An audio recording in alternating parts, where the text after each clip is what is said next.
Bien, buenas tardes, jóvenes. ¿No está lista? Beltrán García, Presente. Beltrán Zamora, Presente. Caballero, Castillo, Presente. Contreras, Presente. Cueto, Presente. Elizalde, Presente. Estrada, Jiménez, López Rochín, Macías, Presente. Mancillas, Mejía, Presente. Mungarro, Presente. Holguín, Presente, profe. muy bien, Pérez Rochín, Presente. Piñuelas, Presente. a ver, Piñuelas, Ramírez Blaine, Presente. Rascón, Romero Nevares, Presente. Romero Kiwis, Presente. Costas Domínguez, Presente. Luis Martínez, Presente. Valdés Rodríguez, Presente. Valenzuela Clark, Valenzuela Jocobi, Presente. Villares Navarrete Presente. y Villegas Franco.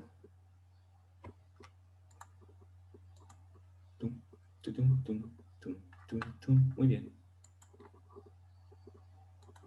Muy bien. Bueno, vamos a continuar. Ya pasamos sistemas abiertos, sistemas cerrados. ¿Ya? Hicimos algunos ejemplos de sistemas cerrados. Vamos a iniciar con sistemas abiertos, donde vamos a trabajar con sistemas en los cuales está fluyendo la masa.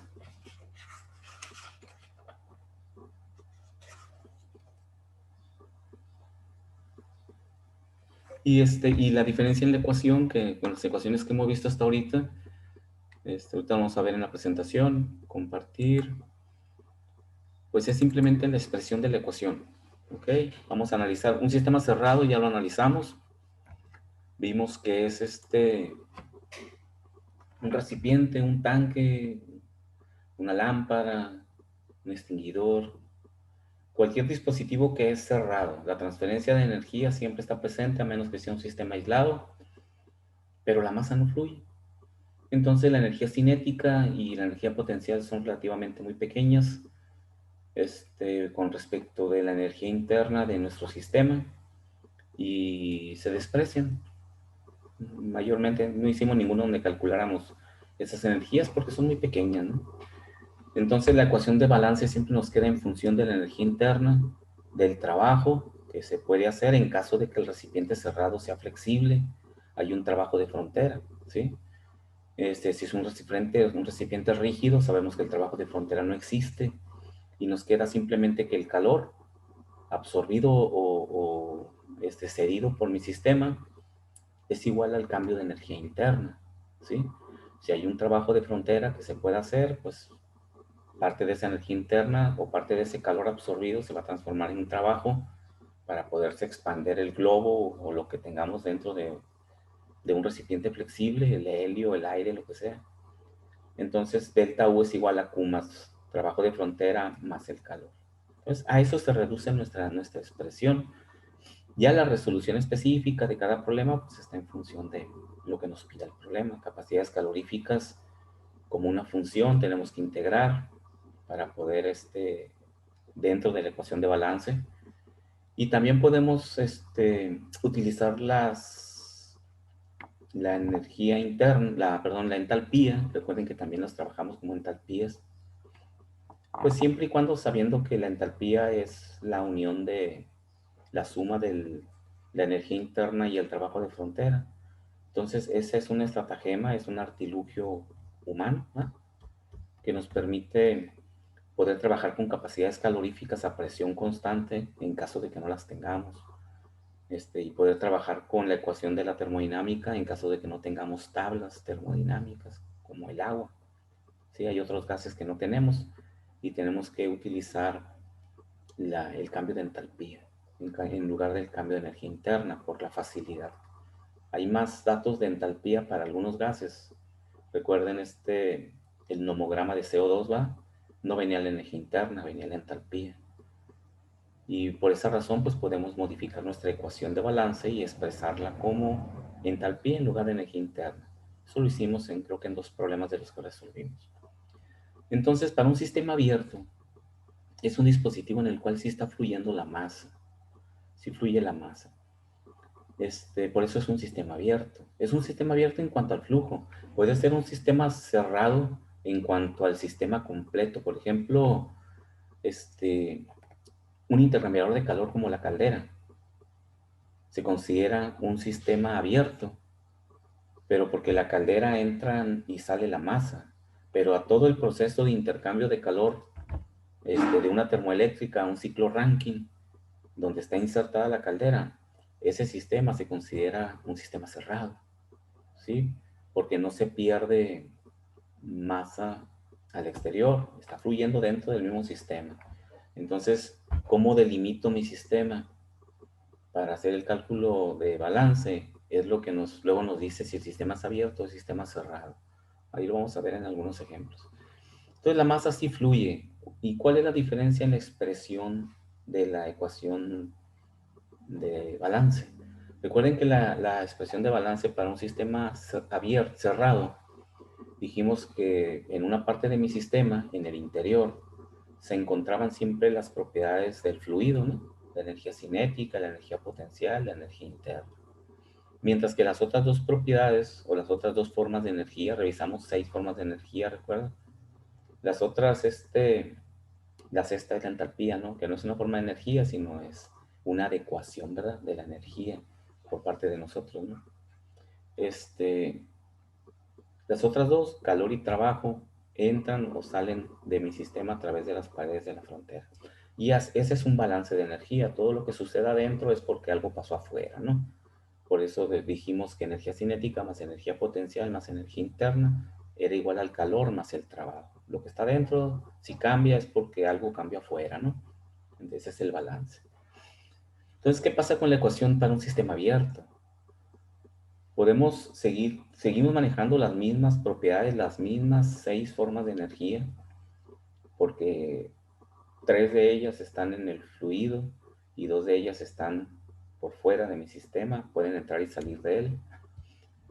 Únicamente que el trabajo, que en un sistema cerrado es el trabajo de frontera, porque no hay otro, ¿no? Un sistema cerrado puede o no puede hacer trabajo y se denomina trabajo de frontera siempre. Si el sistema es rígido, no hay trabajo, ¿verdad? Recuerden, si no cambia el volumen, no hay trabajo. Pero si sí cambia el volumen, es trabajo de frontera. No hay otro. No hay un trabajo termodinámico en sí o un trabajo mecánico, mejor dicho. No existe porque es un trabajo interno del propio fluido. Y tan es un trabajo interno del propio fluido que recuerden que la columna de entalpía dentro de las tablas termodinámicas de agua, por ejemplo, es la suma de la presión por el volumen más la energía interna, porque siempre está ahí en caso de que el sistema pueda hacerlo, ¿no? Y eso le llamamos entalpía. Entonces, ¿qué es lo que cambia dentro de la ecuación? Pues lo que cambia es que el trabajo ya no va a ser el trabajo de frontera, ahora va a ser el trabajo del fluido. ¿Por qué? Porque está fluyendo, está pasando, recorriendo cierta distancia, está atravesando un dispositivo termodinámico, como puede ser un intercambiador de calor, por ejemplo, un aire acondicionado. El fluido está pasando por todo el ramal y luego entra el condensador y luego entra el evaporador. Es un sistema abierto que está fluyendo la masa como un sistema completo, es un sistema cerrado, ¿verdad? Porque no perdemos la masa al entorno, pero sí está fluyendo dentro del sistema. Por eso les comentaba ahorita de que hay que tener cuidado cómo lo definimos, ¿verdad? Si es sistema abierto o sistema cerrado. Entonces, existe un trabajo que es un trabajo termodinámico mecánico, o sea, o un trabajo del fluido en sí, no es un trabajo de frontera, ¿no? Ya es un trabajo que puede darnos una utilidad, puede darnos un beneficio, el que se expanda el fluido pues no nos beneficia nada, ¿no? Si se contrae o no se contrae. Pero el fluido, al estar fluyendo, ya puede realizar un trabajo de fluido. Y ese trabajo le vamos a conocer como trabajo nada más, ¿sí? Trabajo. Trabajo puede ser también un trabajo externo, ¿no? Como dice aquí, ¿no? Trabajo externo, porque no es el trabajo interno, que es el trabajo de frontera.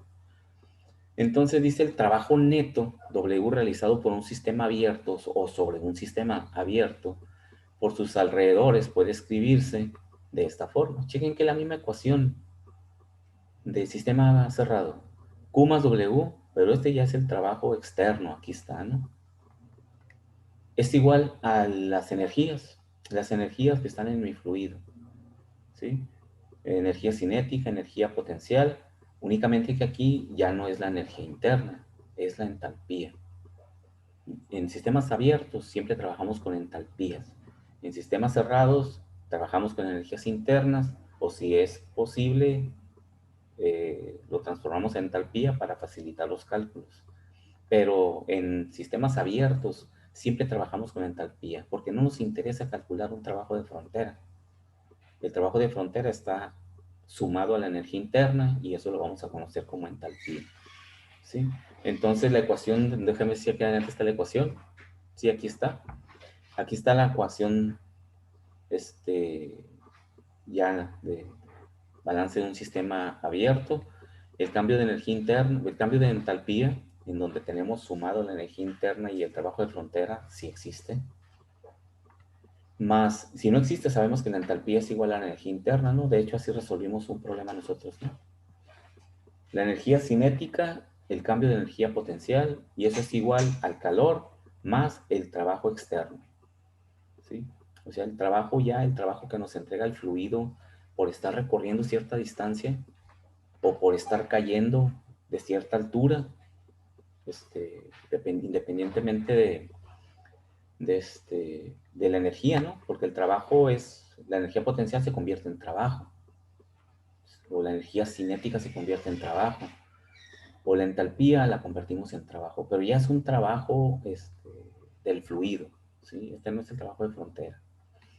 Dice, hay que observar que si un proceso tiene un solo flujo de entrada y salida y no existe acumulación de masa total en el sistema, recuerden que eso no estamos trabajando así, ¿verdad? Desde un principio lo planteamos.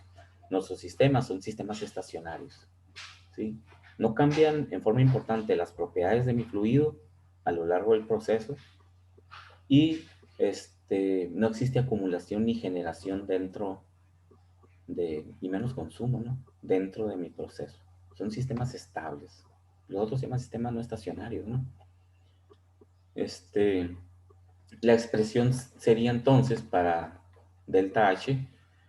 ¿Por qué? Porque aquí nos interesa más que nada el cambio de entalpía, ¿no?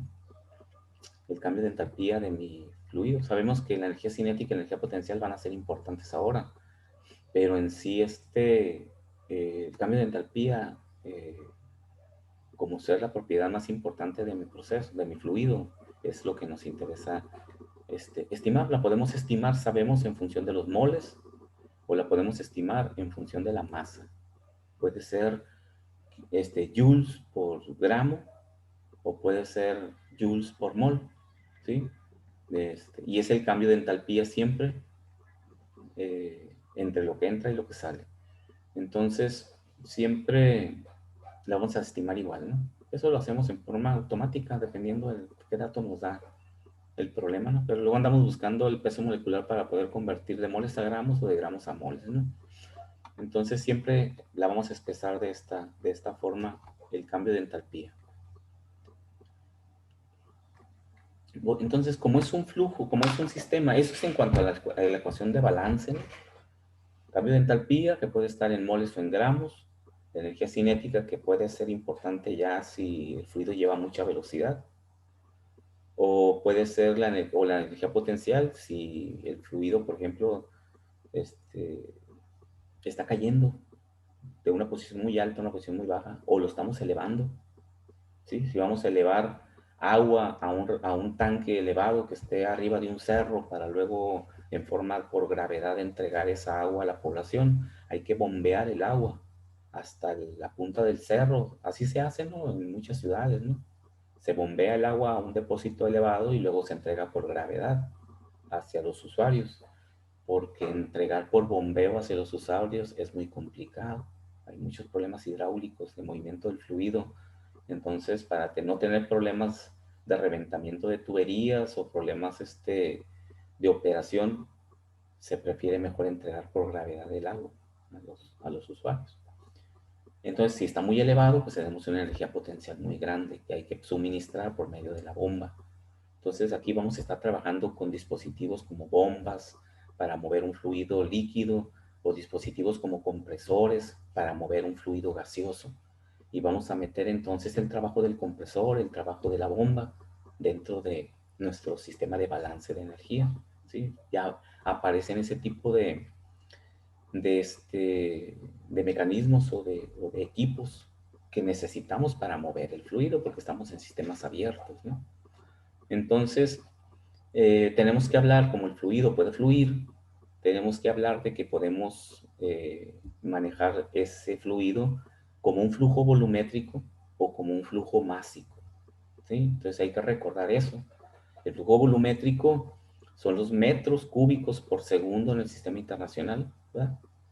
Que se puede mover, ese flujo volumétrico, y el flujo volumétrico es la densidad por la velocidad, perdón, la velocidad, sí, la densidad por la velocidad por el área, ¿no? Vamos a checar, ¿sí? Flujo másico y flujo volumétrico. El flujo másico, pues entonces van a ser los kilogramos de sustancia que se mueven por tiempo también, kilogramos por segundo o metros cúbicos por segundo. La velocidad por el área nos da el flujo volumétrico, perdón, ¿verdad? Y la velocidad por el área por la densidad nos da el flujo másico, ¿sí? Si hacemos un esquema mental rápido de las unidades, ahí nos damos cuenta, ¿no? Velocidad por área es flujo volumétrico, porque es metros por metros cuadrados, nos da metros cúbicos por segundo. Si lo multiplicamos por la densidad, pues cancelamos los metros cúbicos y nos quedan los kilogramos de la densidad por segundo, ¿ok? Entonces, en esas unidades vamos a trabajar para las corrientes, ¿no? Los flujos de las corrientes. Ok, entonces, como ya sabemos, simplemente para reafirmar, todo el tiempo calculamos en los flujos, en los balances de masa y energía, principalmente en energía, siempre calculamos los cambios, ¿no? Cambio de entalpía, cambio de energía cinética, cambio de energía potencial, y esos cambios se deben a que hay un flujo de calor o hay un flujo de trabajo. Entonces el cambio sabemos que sobre todo para la entalpía, así como para la energía interna, ese cambio no es posible determinarlo en forma absoluta, ¿no? Ya lo habíamos visto también, siempre se manejan marcos de referencia. Entonces también para la entalpía, así como para la energía interna, vamos a trabajar, y sobre todo para el agua, vamos a trabajar con un marco de referencia en el cual a la temperatura de 0 grados centígrados, el contenido de entalpía, al igual que de energía interna, y de entropía son iguales a 0, que sabemos que eso no es cierto, ¿no? Pero así le vamos a hacer para seguir, para poder medir, porque lo que medimos es el cambio, no en sí el contenido de energía que pudiera tener, sino cuánto creció o cuánto disminuyó con respecto de un marco de referencia, ¿sí?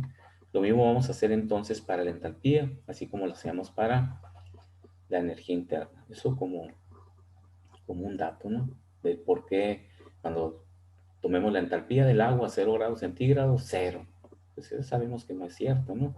Pero es un punto de partida para medir cómo cambia esta propiedad, ¿no? Entonces vamos a iniciar con un ejemplo. Si observamos el procedimiento del balance de energía es exactamente el mismo. Lo que está cambiando es las características de mi proceso. Simplemente, la ecuación está en función de la entalpía y el trabajo que manejamos ahí es el trabajo del fluido, el trabajo termodinámico del fluido en sí, ¿no? Entonces vamos a plantear este primer ejercicio y dice que se enfrían 1000 moles por hora de vapor de agua sobrecalentada que se encuentra a 350 grados centígrados y una atmósfera de presión hasta saturarlo a la misma presión. Lo vamos a enfriar. Tenemos un vapor sobrecalentado con ciertas propiedades de temperatura y presión, cierta masa, y le vamos a retirar calor de tal forma que lo llevemos a vapor saturado a la misma presión, ¿sí? Y quiere que determinemos qué cantidad de calor debe retirarse del enfriador, haciendo el balance ahí. ¿Y cuál es el flujo volumétrico de entrada y salida del vapor? Aquí la pregunta es, ¿estos flujos volumétricos serán iguales o serán diferentes? Porque ahí está la clave de todo. ¿Cuál es el flujo volumétrico de entrada y salida? Y la primera pregunta es, ¿son iguales? El flujo volumétrico, los metros cúbicos de vapor sobrecalentado que entran, ¿serán iguales al flujo, a los metros cúbicos de vapor saturado que salen? Se está enfriando, es un intercambiador de calor, ¿no? ¿Qué opinan? ¿Será el mismo?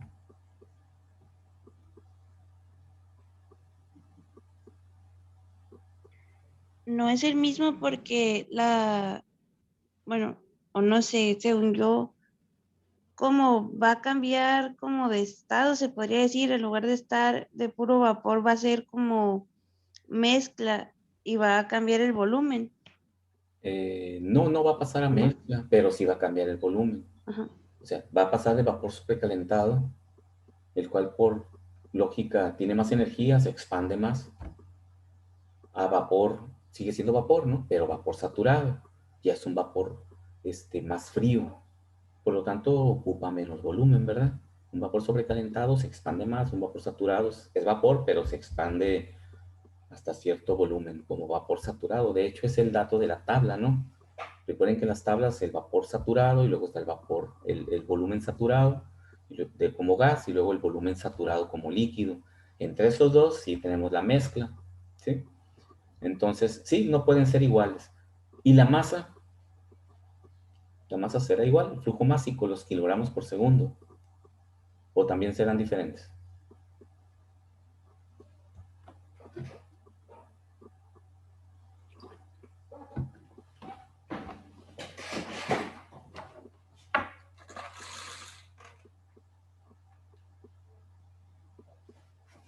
¿Qué opinan?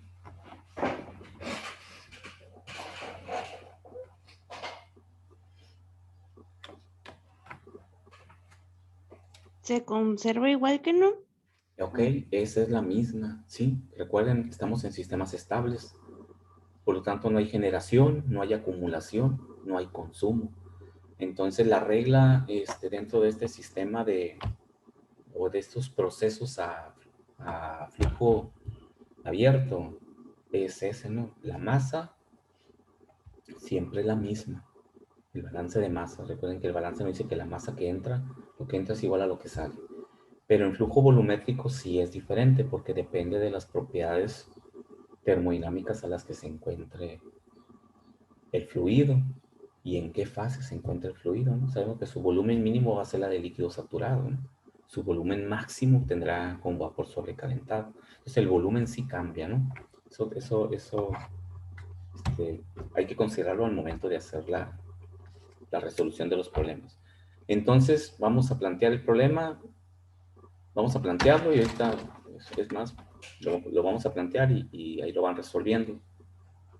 Porque de entrada, al igual que con el primer ejemplo que hicimos en sistemas abiertos, en sistemas cerrados, el primer inciso es la ecuación de balance y en sí su resolución es las propiedades termodinámicas, ¿no? Entonces tenemos un intercambiador de calor, forzosamente, ¿no? Porque se está enfriando. Y nos pide qué cantidad de calor debe retirarse. La ecuación de balance, ¿cómo quedaría la ecuación de balance para este problema? La ecuación de balance de un sistema abierto. ¿Cómo queda su expresión? Ya simplificada.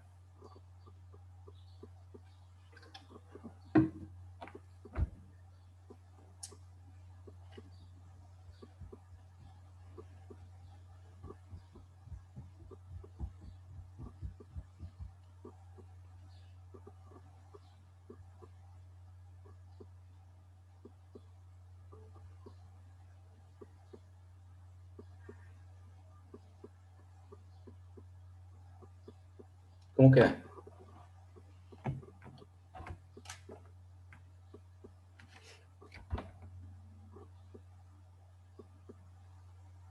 Sería delta U es igual a calor más trabajo. Delta H, ¿no? Recuerda que es un sistema A abierto. delta H, ¿cierto? Ujú. Delta H es igual ¿a qué? Calor más trabajo. Estará haciendo trabajo el proceso. Entonces también se cancela. Recuerda que ese es el trabajo del fluido, ¿no? Por ejemplo, si lo meto a través de una turbina y mueve la turbina, ese sería el trabajo que hace el fluido en la turbina. O si lo comprimo, le estoy entregando trabajo, que es el trabajo mecánico de un compresor al fluido. Esos son los tipos de trabajo que ahora están en nuestra ecuación. En sistema cerrado, el trabajo siempre era el trabajo de expanderse o el trabajo de contraerse. ¿Ok? Entonces, el fluido está haciendo algún trabajo externo, por eso se llama trabajo externo, ¿eh? Pues no, ¿verdad? No existe ningún trabajo, no nos dice que entre a una máquina o que lo esté comprimiendo o que está dentro de una turbina donde se está expandiendo, no nos dice nada de eso. Por lo tanto, el trabajo externo no está presente. Entonces nos va a quedar que el cambio de entalpía es igual al calor, ¿ok? Entonces, si calculo el cambio de entalpía, pues tengo el calor. Y el cambio de entalpía es H2 menos H1. ¿En qué estado termodinámico está el calor al inicio? H1 como vapor sobrecalentado. Y nos da la temperatura y nos da la presión. Quiere decir que me puedo ir a la tabla de vapor sobrecalentado. Busco la tabla de una atmósfera de presión. Dice que está como a una atmósfera, ¿no? A 101 kilopascales. Y a 350 grados centígrados. Y leo de una vez dos datos. La entalpía. Y el otro dato que nos interesa es el volumen, porque en el ISOBE nos dice cuál es el flujo volumétrico. Entonces leemos la entalpía y leemos el volumen específico en esa tabla. A ver cuánto les da. Léanlo. En el estado 2, como está más frío, está como vapor saturado. Nos vamos a la tabla de vapor saturado o de líquido saturado. Agua saturada, creo que se llama, ¿no? Y ahí leemos a una atmósfera de presión como vapor saturado. Ahí no necesitamos la temperatura. Recuerden que en las tablas de saturación siempre necesitamos un dato nada más y el hecho de que sabemos de que está saturado. Ahí leemos como vapor saturado, leemos la entalpía de vapor y leemos el volumen específico del vapor. Y entonces necesitamos esos 4 datos para poder resolver. Léanlos y me dicen cuánto les da. Yo lo voy a calcular aquí yo tengo una aplicación para no estar usando las tablas físicas, ¿no? Y lo corroboramos nada más. Ustedes me dicen y yo les digo. Vamos a buscar propiedades de agua, entonces. Es vapor sobrecalentado a 350 grados centígrados. Vamos a poner la temperatura, 350. El otro dato que tengo es la presión. Entonces vamos a cambiar aquí. Temperatura. Presión. Y temperatura. Presión, una atmósfera. Temperatura, 350 grados centígrados. Y vamos a calcular.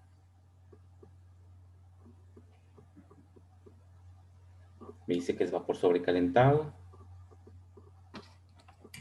Y anotar aquí los entalpía.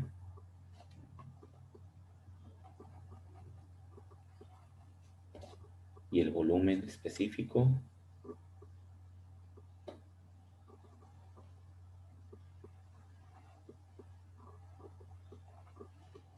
Ahora nos vamos a ir a vapor saturado. Ahorita me dicen, ya les corroboro yo, sí, a la mejor Profe, mande. ¿se agarrarían los valores de 0.01 megapascal? Sí, correcto, porque creo que está en megapascales, ¿verdad? Y Entonces, se va a interpolar, ¿verdad? Porque creo que no viene en la temperatura. esa es la facilidad de la aplicación. Déjame abro la tabla. Si no, yo les doy los datos aquí, si no, para no interpolar. Porque en vapor sobrecalentado, para interpolar, tenemos que hacer otra tablita, ¿no? Recuerdan que sí hicimos una. Sí, hay que talacharle ahí. O dejen ver, a lo mejor cambio la temperatura y ya lo leemos directamente, ¿no? Para no estar interpolando.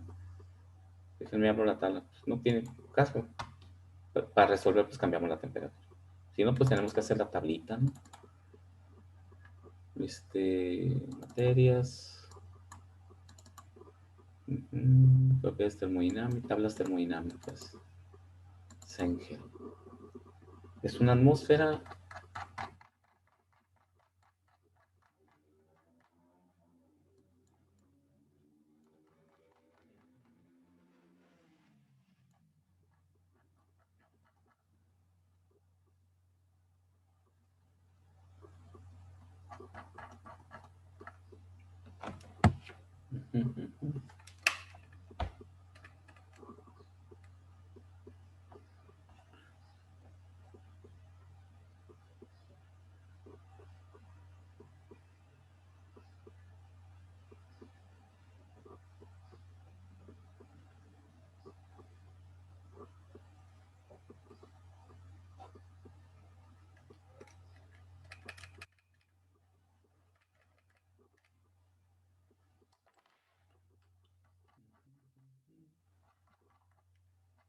Punto 1.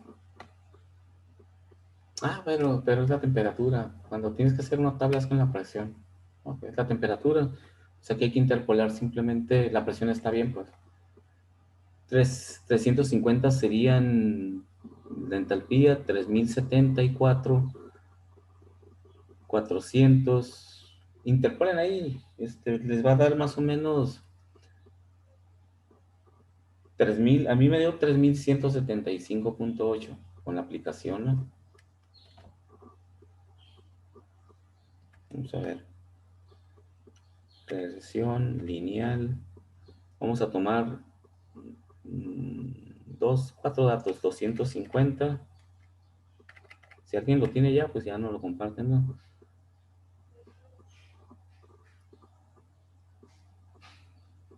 ¿Cuánto me dio? 3175.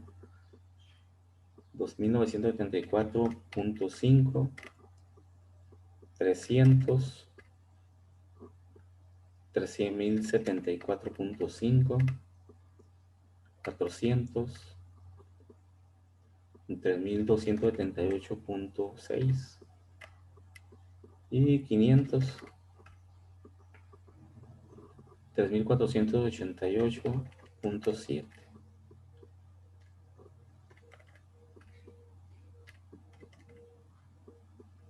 488.7. Y luego necesitamos a 350, ¿no?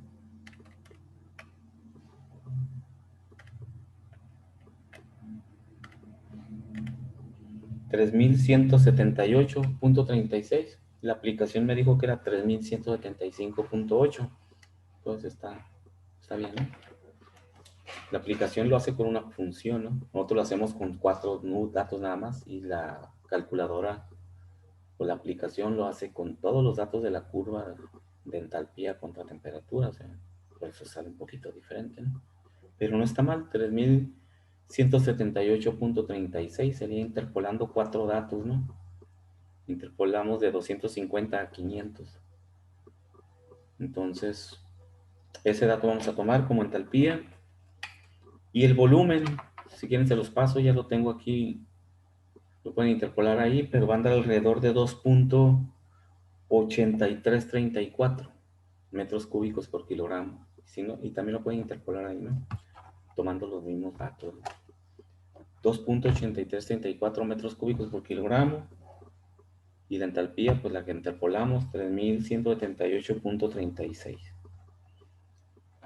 Ya para el líquido saturado ya no hay tanto problema, ¿no? Nos vamos a la tabla de líquido saturado, de agua, agua saturada, y buscamos temperatura y presión, ¿no? Nos dice que es la misma presión de Una atmósfera, pues ahí no hay problema. A una atmósfera de presión como líquido saturado tienes 100 grados centígrados, ¿no? Aunque no nos está pidiendo la temperatura. Entonces me voy a ir a la tabla de presiones. Presiones. Una atmósfera hasta aquí, 101.325 kilopascales. El volumen sería como vapor saturado 1.6734. Y su entalpía como vapor 2675.6.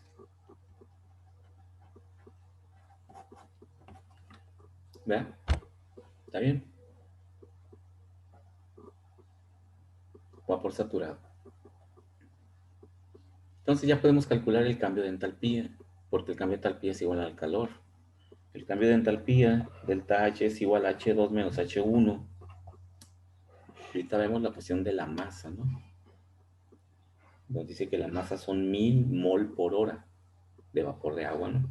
Ahorita lo vamos a usar eso. H2, 2675.6 menos 3175.8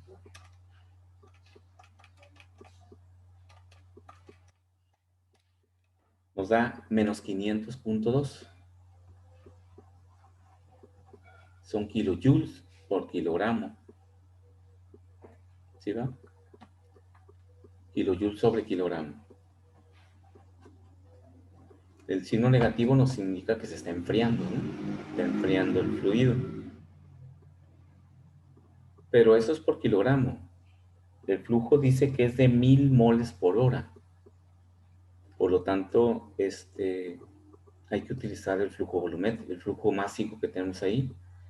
Pero hay que convertir esos moles a kilogramos. Hay que convertir los 1000 mol por hora a kilogramos por hora. Sabemos que un kilogramo, un kilomol, bueno, el peso molecular del agua es 18 kilogramos por kilomol. Entonces dividimos, multiplicamos, ¿verdad? Por 18 kilogramos por kilomol. Y va a ser entonces 18,000 kilogramos por hora. ¿Ok? ¿Vamos bien? 18,000 kilogramos por hora. Por lo tanto, ya lo puedo multiplicar por mi cambio de entalpía. Q es igual, entonces, a 500.2 kilojoule por kilogramo, que multiplica a 18,000 kilogramos por hora. Por 18,000 son 9 millones.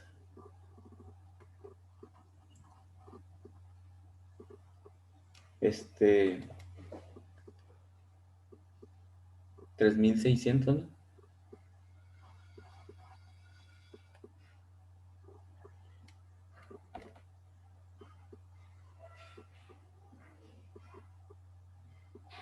$3,600 kilojoules por hora. Es lo que se está transfiriendo de calor. Si lo divido entre 1000, me quedaría en megajoules, ¿no? 9000 megajoules por hora. Digo, para usar los prefijos, para no usar tantos números, pero igual lo dejamos así, ¿no? Megajoules por hora.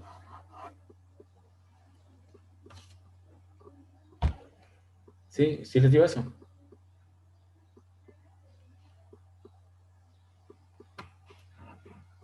Y ese es el calor que se está perdiendo.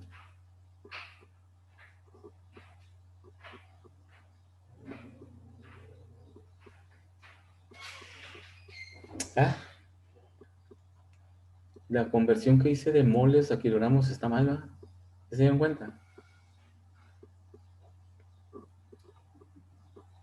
Porque usé unidades diferentes.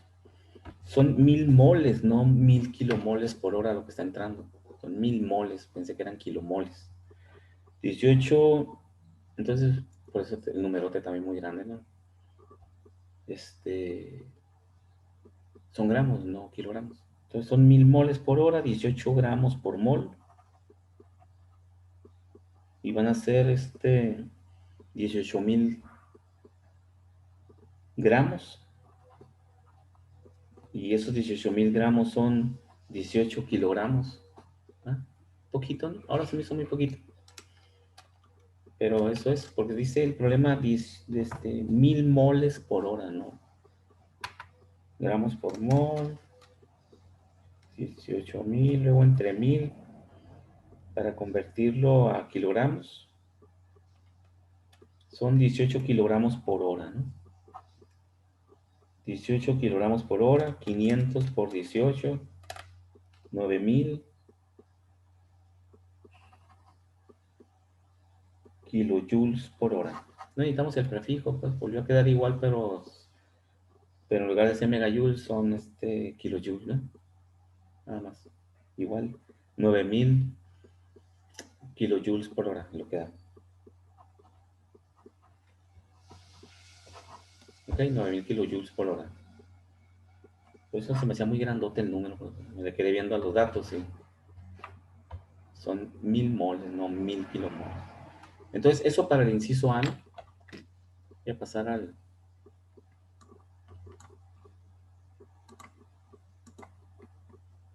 ¿Qué cantidad de calor deben retirarse del enfriador? Pues 9000 kilojoules por hora. Profe, ¿qué fue lo que hizo? Es que me confundí. ¿Por qué? ¿Qué resultado tienes ahí? Saqué lo de Q porque tardé haciendo lo de la interpolación, pero sí me dieron los valores igual a los de usted. Sí, Y Q me dio menos 501.34 correcto. y de ahí ya me perdí. Pues eso es kilojoules por kilogramo. Convierte los 1000 moles por hora a kilogramos para que lo puedas multiplicar por la energía. Porque la energía calculada hasta ahorita es por kilogramo de agua o de vapor de agua. Pero no está entrando un kilogramo, no están entrando 1000 moles. Entonces hay que convertir esos 1000 moles a kilogramos por hora para que lo multipliques por la energía y te quede la pura energía total, que no quede en una entalpía específica. Te va a quedar la entalpía total, que es igual al calor. Entonces convierte esos 1000 moles a kilogramos. Pues tienes que usar el peso molecular del agua, ¿no? Multiplicar por 18 gramos sobre mol y te van a quedar 18,000 gramos. Lo divides entre 1000, te van a quedar 18 kilogramos, que es lo que está entrando. Es el flujo másico, 18 kilogramos por hora. Y esos 18 lo multiplicas por 500, uno que te dio más o menos ahí, ¿ah? Y ya tienes la cantidad de energía total que se está perdiendo. 9018, más o menos, kilojoules por hora.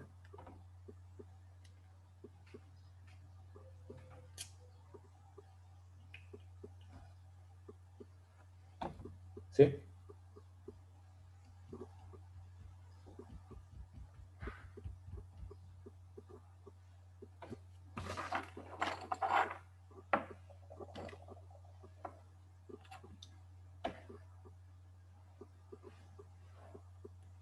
Y eso es termodinámica, ¿no? Estamos aplicando la ecuación de balance, pero los cálculos y el análisis, pues es termodinámico, ¿no?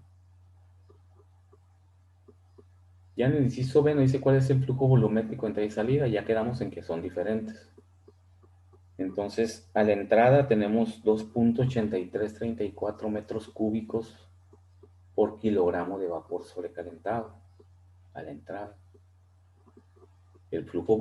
¿Cuál es el flujo volumétrico? Son metros cúbicos por segundo o metros cúbicos por hora. Es volumen por tiempo. Entonces, hay que utilizar nuevamente la masa. Sabemos que la masa son 18 kilogramos por hora. Y multiplicarlo por el flujo volumétrico. por el flujo, perdón, por el volumen específico para obtener el flujo volumétrico. ¿Sí? El flujo volumétrico a la entrada es la B grandota con un puntito arriba, ¿no?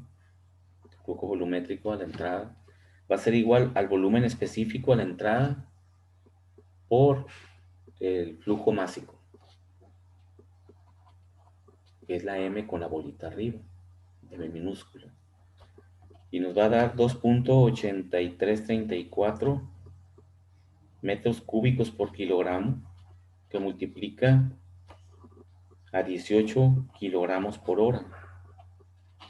Cancelamos kilogramos, nos van a quedar metros cúbicos por hora. Ese ya es flujo volumétrico, ¿no? 2.8334 por 18. 51 metros cúbicos por hora es lo que estaría entrando. Chequen que la masa aparentemente es poca, ¿no? Pero lo que pasa es que está muy expandido ese fluido, está sobrecalentado. Entonces ocupa un volumen muy grande. Y a mi proceso pues está entrando el flujo volumétrico, ¿no? Que es lo que se está midiendo, el flujo volumétrico. 51 metros cúbicos por hora la entrada. Sabemos bien que la salida debe de ser menor, ¿no? Porque su volumen específico es menor. El flujo volumétrico a la salida va a ser el volumen específico a la salida por la masa es la misma, el flujo másico, 1.6734 metros cúbicos por hora, que multiplica al flujo másico, 18 kilogramos por hora.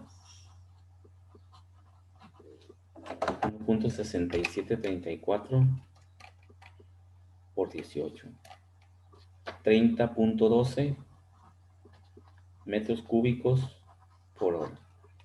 Entonces sí se reduce en forma importante el flujo volumétrico, un 40%.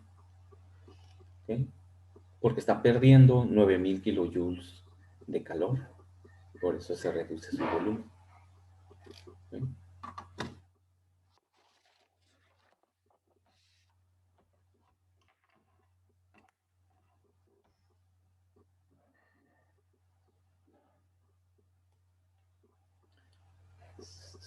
¿Alguna duda, jóvenes?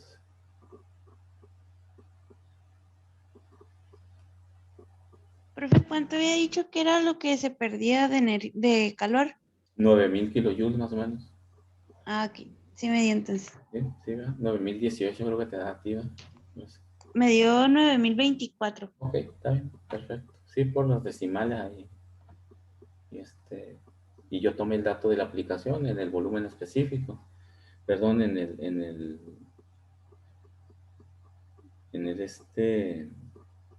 la energía, entonces por eso nos da un poquitito diferente. Y ya el volumen específico, el flujo volumétrico, pues es el volumen específico por la masa, ¿no? Por el flujo másico, que ya lo tenemos calculado.